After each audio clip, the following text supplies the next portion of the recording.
Today, we are diving deep into a really powerful story from the Lotus Sutra. Now, this isn't about religion, but about a fascinating idea, a hidden kind of currency that completely flips our understanding of what it means to be generous. Ready?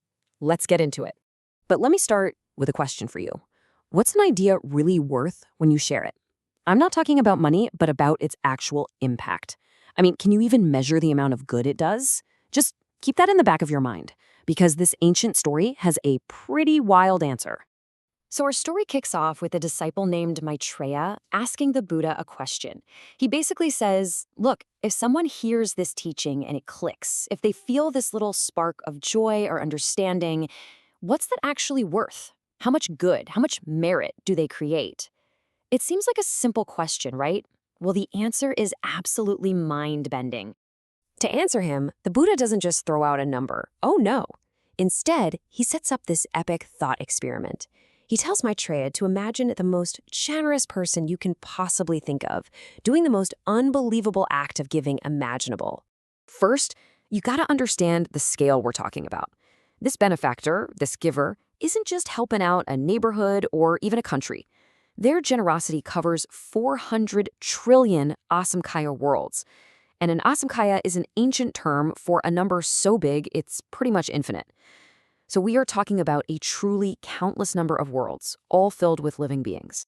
And just look at what's being given away. It's totally extravagant. This benefactor gives every single being in all those worlds anything they could ever want. We're talking mountains of gold, silver, lapis lazuli, entire palaces built out of treasures, jewels, pearls, chariots. It is literally a gift of infinite material wealth for every single person. And get this, they don't just do it once and call it a day.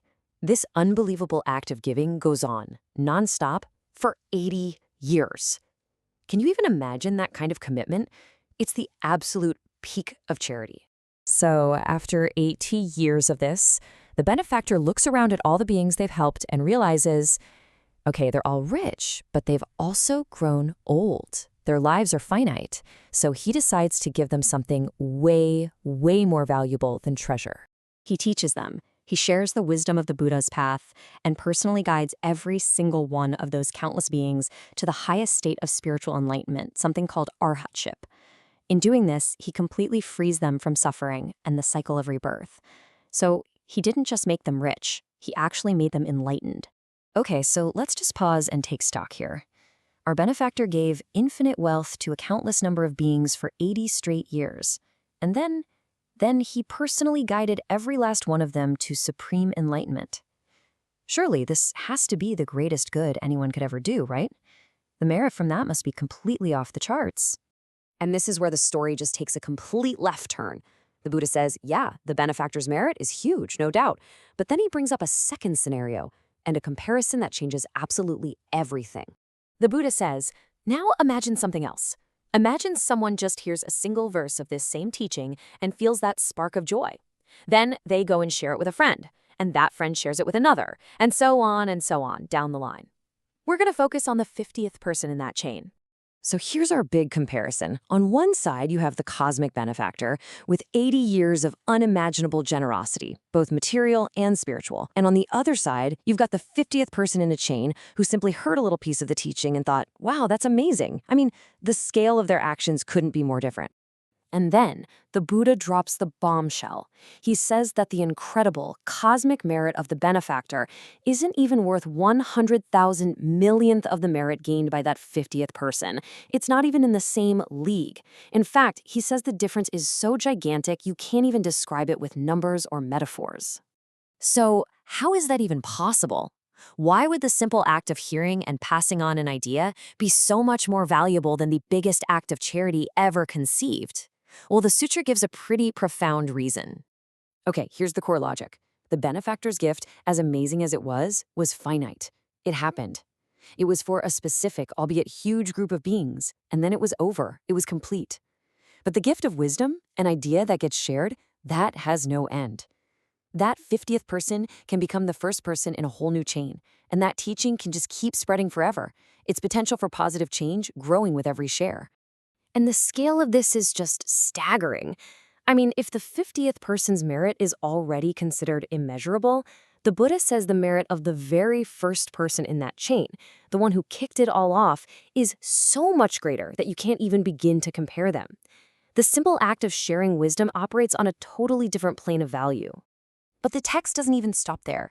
It then goes on to describe the incredible value found in even the tiniest actions that help other people access this wisdom. And the rewards it promises are, well, they're surprisingly specific.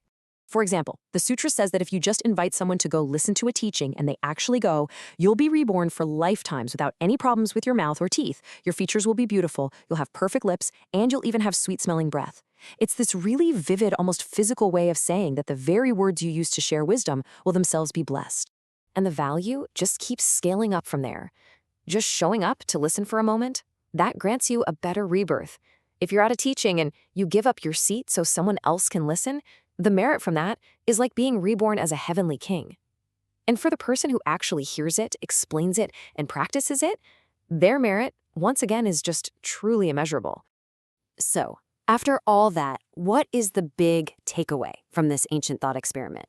It's a really radical reframing of what we consider valuable. What this story suggests is that true value, or merit, isn't really found in these grand but finite acts of charity. It's found in potential.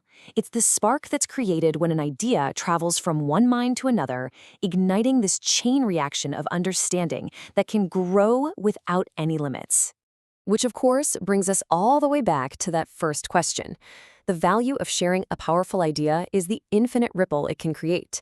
This story teaches that the smallest gesture, an invitation, sharing a thought, starting a conversation, can hold more positive potential than the greatest treasure in the world. So the final question isn't just what an idea is worth. It's what ripple effect will you start today?